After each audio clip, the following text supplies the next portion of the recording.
Olá, tudo bem? Seja bem-vindo ao canal Fenômeno Ufologia, Ciência e Mistérios. Bom, todo mundo sabe que órgãos militares de todo o planeta possuem segredos ufológicos, possuem arquivos secretos sobre a aparição de OVNIs em seus territórios. E algumas dessas informações são disponibilizadas pela metade.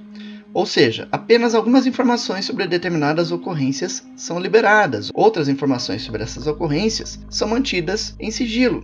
Tal é o exemplo da Operação Prato, onde muitos documentos vieram a público, algumas fotografias foram divulgadas, mas as filmagens permanecem ainda em sigilo.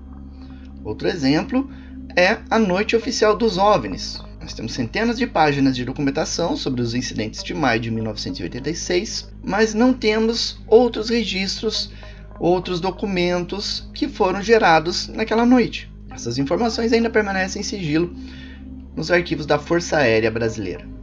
Nos arredores da cidade de Brasília, mais precisamente na cidade do Gama, existe uma importante instalação da Força Aérea Brasileira, onde estão instalados sensores e radares que apoiam as atividades do Sindacta-1 no gerenciamento de tráfego aéreo brasileiro. E foi justamente nesta instalação que um OVNI desceu e sobrevoou a baixa altura os prédios e o sistema de radar deste centro, sendo testemunhados por dezenas de militares da Força Aérea Brasileira presentes no local. E assustados, esses militares abriram fogo contra o misterioso objeto e contra estranhas figuras que estavam andando na vegetação ali próximo. Este é o caso que você vai conhecer daqui a pouquinho, porque antes, você que não é inscrito aqui no canal, vai clicar no botãozinho para se inscrever, botãozinho que está aqui embaixo, vai ativar o sininho para receber as notificações e ficar sempre antenado com tudo que ocorre na ufologia brasileira e mundial, com análise de casos e análise de documentação ufológica, como é o caso deste vídeo aqui.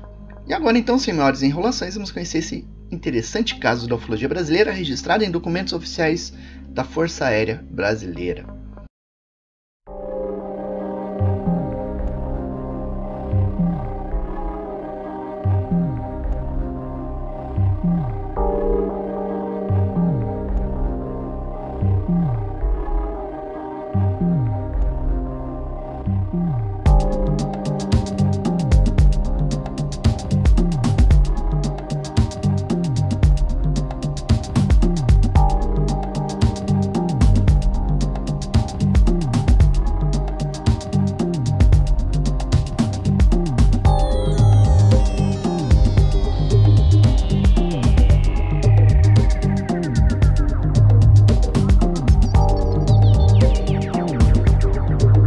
Tudo começou por volta das 20 horas e 30 minutos, quando um objeto voador luminoso, de formato alongado, surgiu sobre a região do Gama, no Distrito Federal.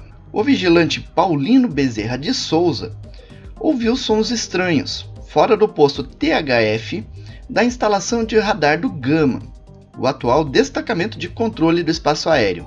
Mais tarde, em sua ronda, ele encontrou o sargento Odilon Menezes, dos Santos, a quem contou o ocorrido. O sargento Odilon era especialista em manutenção de sistemas de radiocomunicação, então ele estava no ambiente de trabalho dele e estava atento a qualquer problema que poderia dar no equipamento ao qual ele era responsável. Então ele seguiu junto com o vigilante até a central de radar para verificar se estava tudo em ordem. E essa central, esse posto THF, é protegido por uma cerca. Existia ali um portão que produzia um grande ruído quando ele era destravado. Então o Odilon e o vigilante Souza chegaram ali e 20 minutos depois eles escutaram um barulho do portão sendo destravado. O Odilon apagou as luzes internas da estação e sentou do lado da entrada junto ao vigilante Souza para ouvir o que poderia estar acontecendo no lado de fora.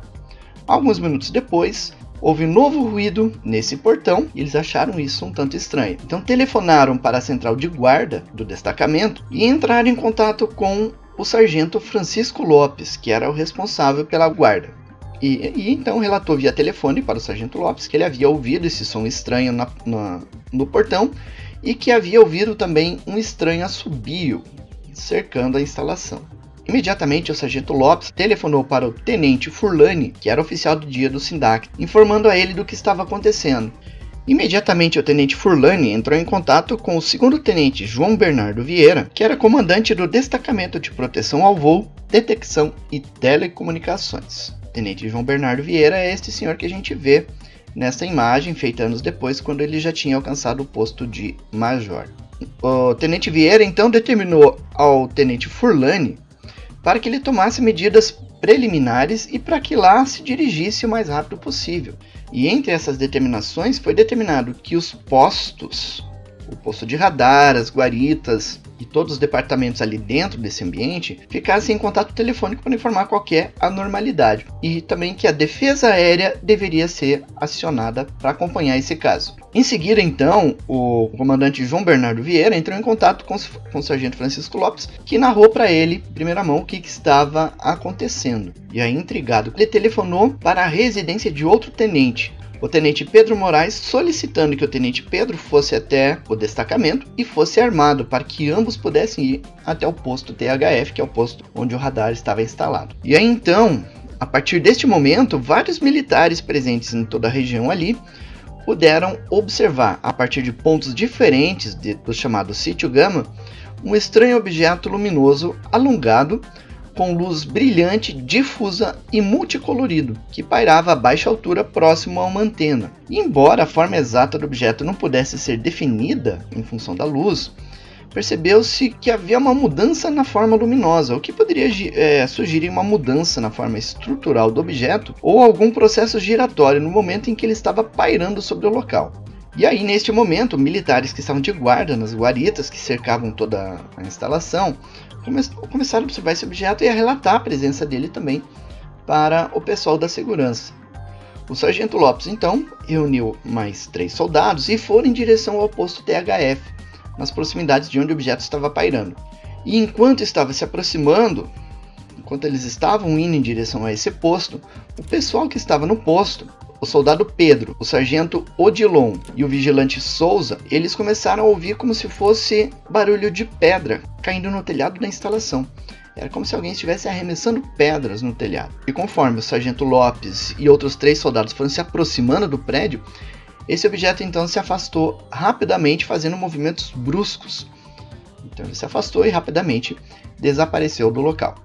E aí uma coisa interessante, que com o barulho dessas pedras caindo no telhado, o sargento Odilon telefonou para o tenente Paulo solicitando autorização para usar arma de fogo. E aí então a autorização foi concedida. O tenente Odilon subiu ao telhado junto com o soldado Pedro e o vigilante Souza, e lá de cima eles puderam perceber que havia vultos, aparentemente de pessoas, andando pela vegetação. Era um vulto escuro e eles andavam pela vegetação com uma certa agilidade.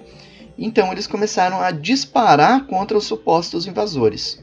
E em resposta, uma pedra foi arremessada e quase acertou a cabeça do soldado Pedro. E aí, nesse meio tempo, o sargento Lopes e outros 3 militares estavam se aproximando. E quando chegaram no local, perceberam que os militares estavam assustados por ver aquelas figuras humanoides entre a vegetação, ter visto o objeto e a estranheza do fato em si.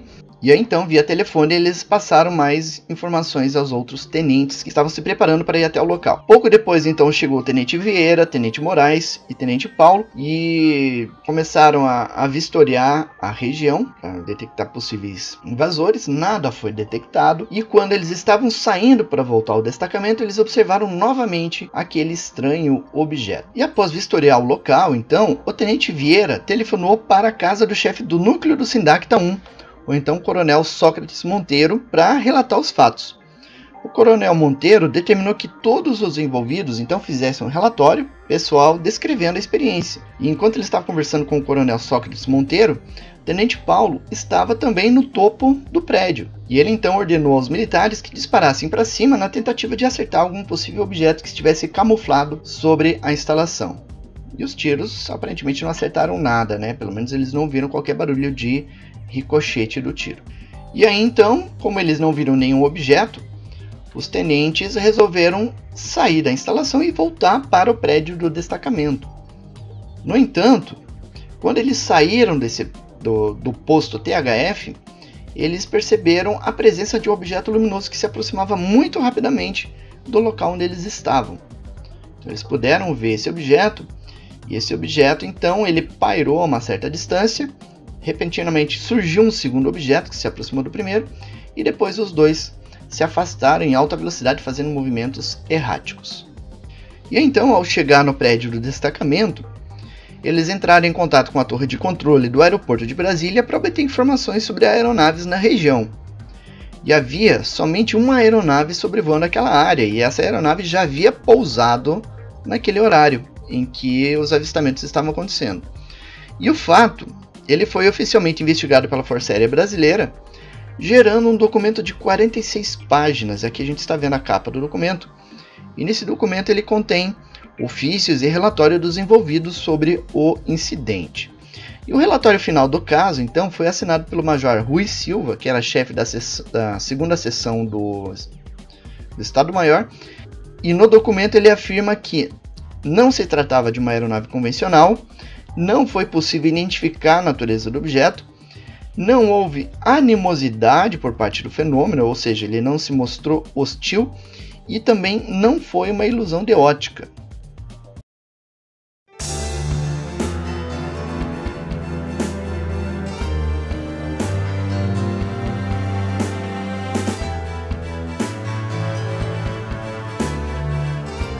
E aí então, anos depois, no ano de 2010, a revista UFO fez uma entrevista com o brigadeiro Sócrates Monteiro, e nessa entrevista ele comentou sobre esse incidente.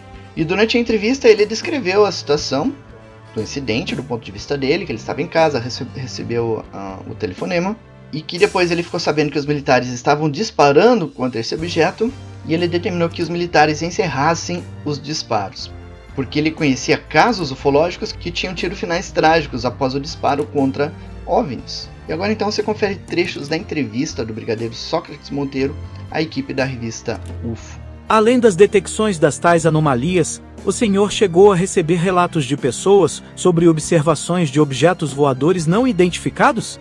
Sim.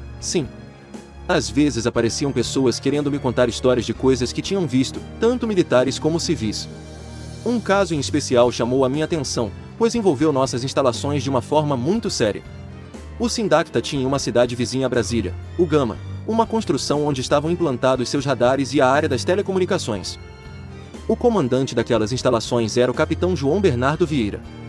Eu tinha acabado de assumir o comando do Centro Integrado de Defesa Aérea e Controle de Tráfego Aéreo, Sindacta, há não mais de uns 2 meses, quando, numa noite, por volta das 22 horas, o Vieira me telefonou dizendo que os radares do Gama estavam sendo sobrevoados por estranhos objetos. Comandante, isso aqui está cheio de discos voadores, disse-me. E eu falei para ele, não seja maluco rapaz, fala sério. E ele insistiu, não, eles estão aqui mesmo, comandante. E estão jogando pedra na gente. O Vieira ainda disse que os soldados haviam dado tiros no objeto, e eu então os proibi imediatamente de atirar. Não atirem em coisa alguma. Recolha todo mundo para dentro dos pavilhões, pois não quero ninguém perto desta coisa. Os objetos tinham luzes que piscavam, mudavam de cor e que também se deslocavam vagarosamente em seu entorno. Isso é muito impressionante, brigadeiro. Mas como as naves poderiam jogar pedras nos soldados, o senhor tem alguma explicação para isso? Bem, eu não sei, apenas ouvi o Vieira me relatar isso, estão jogando pedra na gente. Imagino que um objeto qualquer movido à propulsão tenha com suas ações levantado pedras do chão, e os soldados que estavam perto acharam que aquilo os estava agredindo. Ou que os pilotos daquela coisa emitiram um jato de grande potência para levantar as pedras e assustar os soldados, para não terem que tomar uma atitude mais drástica. Eles têm uma tecnologia muito mais avançada do que a nossa e não sabemos como reagiriam à nossa ação.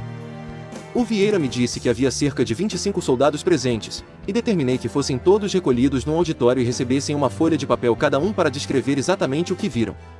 Estão proibidos de falar um com o outro, e você toma conta para que isso não ocorra, ordenei ao Vieira. Queria que os soldados fizessem uma descrição exata do que viram e que o Vieira trouxesse as folhas no dia seguinte, às 8 horas, no meu gabinete no Sindacta. E então ele assim procedeu. Os tiros desferidos contra os discos voadores os atingiram? Não. Qual foi o resultado de sua pesquisa sobre o caso? Foi possível determinar o que era aquele objeto sobre os radares do Sindacta no Gama? Veja, os nossos soldados são muito primitivos. Você sabe, soldados não são muito cultos e têm dificuldade de fazer uma descrição precisa do que veem. mas deu para perceber, nas folhas com os desenhos, que eles tinham observado um negócio estranho.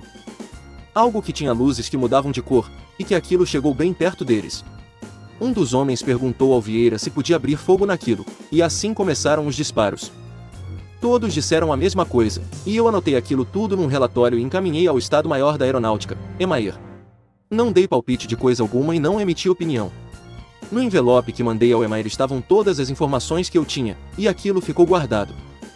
Então aí você viu trechos da entrevista com o brigadeiro Sócrates Monteiro, onde ele afirmou que enviou os relatórios, junto com desenhos feitos pelas testemunhas, para o Estado-Maior da Aeronáutica. E isso confirma o que nós falamos no início desse vídeo, de que alguns casos ufológicos são confirmados pelos governos, mas apenas parte da documentação é fornecida, enquanto outra parte é retida por algum motivo.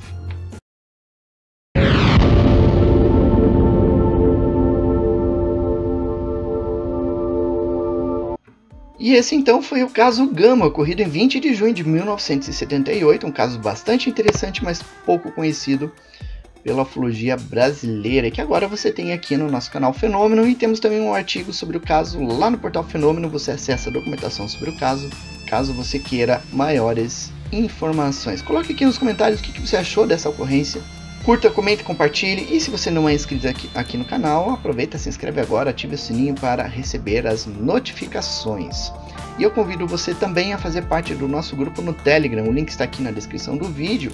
E junto na descrição do vídeo você tem o link para o nosso Apoia-se, caso você goste do nosso trabalho e queira ajudar de alguma forma. E também a nossa chave Pix, para você também ajudar quando você se sentir à vontade para isso. Toda ajuda é sempre muito bem-vinda. E assim a gente fica por aqui. Vejo vocês no nosso próximo vídeo. Continue então com pés no chão, olhos no horizonte e mente nas estrelas. Falou, gente, até mais. Tchau.